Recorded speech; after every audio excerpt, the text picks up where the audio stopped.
two prongs. There's healing your internal state and learning how to reprogram your internal state. And when I'm talking internal state, I mean your subconscious mind, because they're one and the same. If you know that 5% of you is conscious and the other 95% is subconscious. So most of us are just subconscious programs. So what you want to do is figure out your internal state and how you feel, right? So if your body is your autobiography in motion, what determines your internal state? What determines it? It's pretty simple. Your inner world, right? How you think and feel will determine your inner state. Your outer world, what you experience in the world, the triggers of the environment, trigger,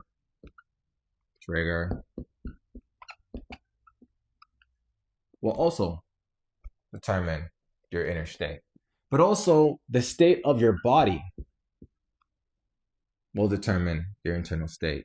Think, feel, visualize, picture, right? The inner world is complex.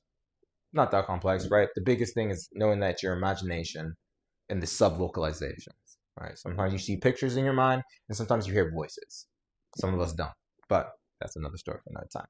And so with understanding, right, this is your biology, right? Your homeostasis balance, basically a fancy word saying what you are naturally. So when the environment isn't triggering you, you have a state of being that you embody. You have a state of being that you embody, and that can be influenced by your outer world, your inner world, and just how you actually carry your body. One of the best ways to do that is changing your breathing. Different breathing patterns create different states in the body. That's why they talk about focus on the breath in your meditations, etc., etc. And so one of the things I have to learn and keep in mind for myself is knowing that no matter where you are, you're always getting triggered by the environment. Right? A lot of us, for some of us, science has shown us that if you leave your home state, your country, whatever, you're going to naturally create a different inner world. You're going to naturally create a different state of yourself because you're going to be triggered by different things in the environment. For example, my experience, I went to Colombia for 3 weeks, and because I was in a place where there's no comfortability, I didn't know anybody, I didn't even know the language, I was very uncomfortable. But after a couple of weeks of being there, my body, I started to adapt. I started to feel more confidence. I started talking to more people. I started to relax. And I saw a different version of myself because I was no longer being reminded of who I was based off the environment that I was in. I was no longer being reminded. But as soon as you come back home, the triggers kick in. You see the same things. Your room's the same way. You interact with people in the same way. You go to the same job. When you do those things, you start to go right back into the identity that reflected the environment that you were in. So that's why we talk about your inner world creates your outer world, but your outer world also influences your inner world. But you can influence your outer world by influencing your inner world because it's two sides of the same coin. So as you start to change how you feel inside on a day-by-day basis and not be blinded by what you see around you or what you hear, the external, you can start to reprogram yourself. Why? Because your brain cannot tell the difference between something that is imagined and real. And when your brain cannot tell the difference, that means you can use your imagination to create a new state of being, but not just your imagination, right? The visuals that you see, the voices that you hear, the senses that you smell, the touch that you feel. But also, you can use your breathing, the external world, to change how you feel. Taking a nice deep breath in. This is all important because when you can start to change your inner world, change how you feel, you can start to change, and Dr. Joe Dispenza talks about it, you can start to change your external reality by changing your internal reality. You can start to show up as a different person. I personally like to use it for personality and behavioral traits, changing your habits, changing who you are. And you can do that in any environment. You don't need to go and move. You don't need to do something different. You just need to change you. But it requires you to condition your subconscious brain until you allow it to take that flow state. Because remember, law of rhythm, your brain likes to naturally get into a trance and naturally get into a flow in the rhythm. And so when you can condition your mind to see and feel and think different things, be greater than the environment, be greater than your problems, you start to see new solutions. At least I did. And some of the people that I talked to did. So how do we actually use these things? How do we start to change ourselves, start to improve our lives, change how we feel inside, improve our confidence? Because that's really what we're here for, is right, really to improve and make yourself the best version of you and go after the goals that you go. Because a lot of times the things that stop us is because we don't feel like it. Well, I'll do it tomorrow. Like I could have just said, I'll create this content tomorrow because I don't feel like it. So before I actually recorded and sat down, I took some time to get myself into a positive state, to raise my energy levels, to raise my confidence so that I can be like, all right, we're getting this done, regardless how I feel. And I'm just going to trust the muse, the God within, to come up with what I have to say.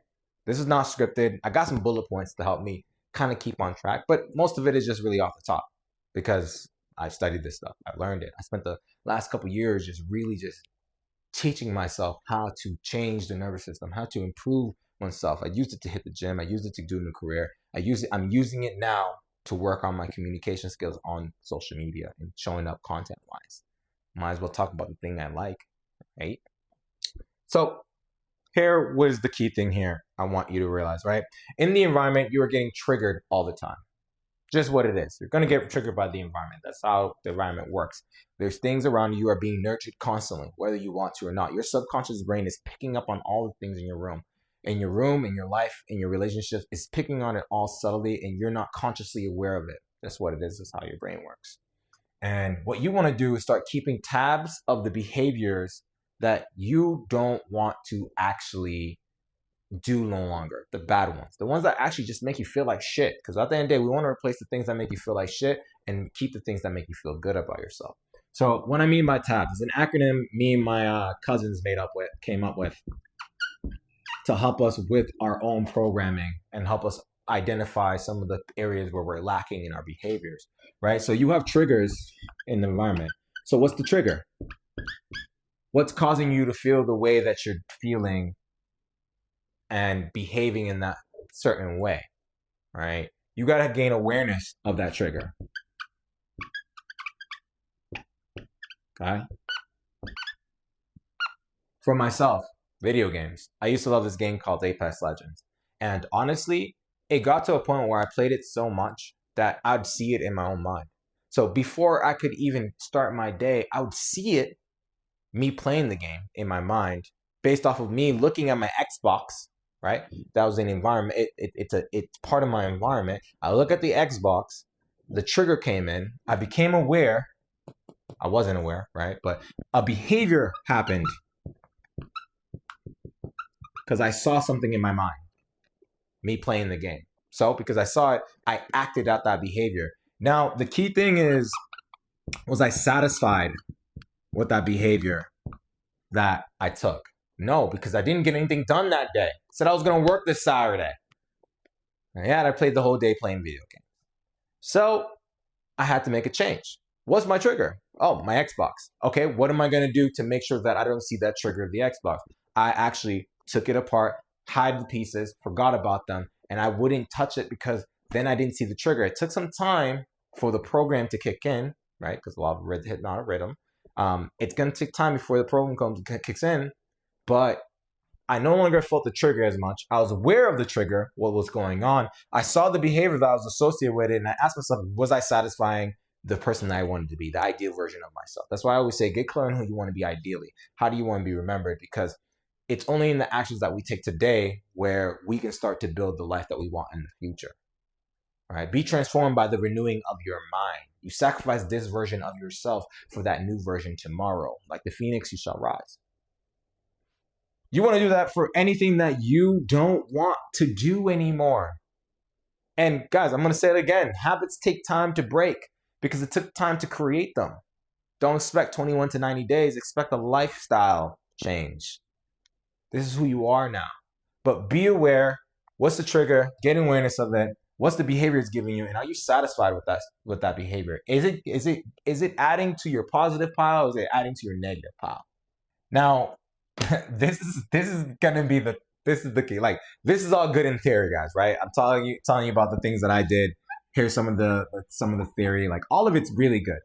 But I don't know about you guys, but when I first started breaking habits and rebuilding new ones, the biggest issue that I faced was that it was like an addiction, man. Oh, my body itched because I was itching for that release, that feeling that I always wanted to experience again.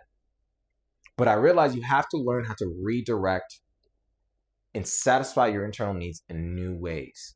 Because at the end of the day, you have desires that are within you and you're always looking to satisfy them, whether you want to or not. It's just asking yourself, is it a productive, is it giving you a positive outcome, or is it giving you a negative one? Only you know the answer to that.